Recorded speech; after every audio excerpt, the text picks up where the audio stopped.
এই যে রেমালের প্রভাবে আমাদের যে বৈদ্যুতিক মিটারটি খুলে গিয়েছিল, আমরা সেটা এখন পর্যন্ত সংস্কার করতে পারি নাই।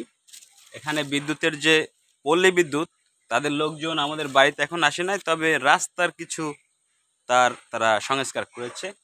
শুধুমাত্র এইটুকু দেখানোর জন্য যে আমি ভিডিওতে আসছি সেরকম না। আমাদের এখানে যেদিন রেমাল হয়েছিল, ওই রেমাল ঘূর্ণিঝড়ের প্রভাবে এখানের রাস্তাটা ভেঙে গিয়েছিল। সেই রাস্তাটা কিন্তু ইতিমধ্যেই সংস্কার করা হয়েছে, জিও ভ্যাগ দেওয়া হয়েছে, তারপর মাটি দেওয়া হয়েছে। এবং আমাদের এখানে পল্লী বিদ্যুৎ, যেহেতু এই যে লাইন দেখতে পাচ্ছেন, এই যে পল্লী বিদ্যুতের যে লাইন খাম্বা, এখন পর্যন্ত পল্লী বিদ্যুতের 10 দিন হয়ে গেছে, তারপরও কিন্তু পল্লী বিদ্যুৎ যারা গ্রাহক তারা কিন্তু এখনও বিদ্যুৎ পাননি। তা আমি এখন যাব পল্লী বিদ্যুৎ গ্রাহকের হয়ে, বা আমি নিজে একজন গ্রাহক, সেই বিষয়টি জানার জন্য জিএম এর কাছে যাব। তবে আরেকটা বিষয় রয়েছে, পল্লী বিদ্যুৎ অফিসের কিছু কর্মকর্তা, তাদের ব্যাপারে আসলে আমাদের কাছে অনেকগুলো তথ্য আছে, যে তথ্য আপনাদের সামনে অতি শীঘ্রই ওপেন করা হবে। তবে আমার বাংলায় যে জামাল মির পেজটি, সেটাই করা হবে, আমার প্রোফাইলে না। বাংলায় জামাল মির, জয়কার জা, ময়কার মাল, জামাল ময় দীর্ঘিকার মির, জামাল মির, সেই পেজে ভিডিওটি আপলোড করা হবে 2-1 দিনের মধ্যেই।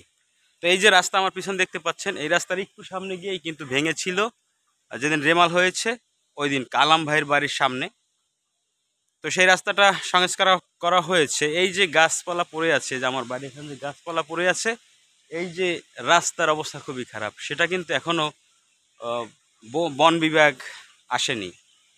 এখনও অনেক সমস্যা আছে, আমরা এখন পর্যন্ত সব কাটিয়ে উঠতে পারি নাই। তো এখন আমি যাব পল্লী বিদ্যুতের অফিসে, বরগুনার যে 2 নং গরিচন ইউনিয়নের।